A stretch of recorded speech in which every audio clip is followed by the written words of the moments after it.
3 વર્ષથી ભાવનગર શહેર અને ગ્રામ્ય વિસ્તારોમાં તરખાટ મચાવતી તસ્કર ટોળકી ઝડપાઈ।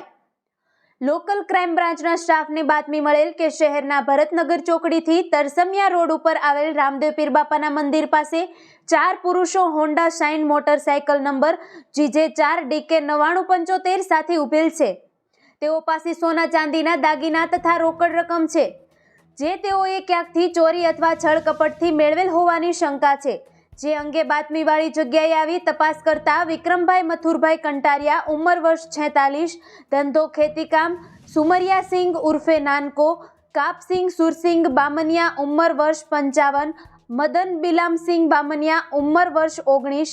4 ઈસમો મળી આવતા તેમની તલાશી લેતા તેમની પાસેથી રોકડ ₹24,200 તેમજ ચાંદીના દાગીના કિંમત ₹80,170 તેમજ મોબાઈલ તથા મોટરસાઇકલ સહિત કુલ ₹1,59,870 મુદ્દામાલ મળી આવતા તેઓને આ અંગે પૂછપરછ કરતા તેઓ ફર્યું બોલી રહ્યા હતા।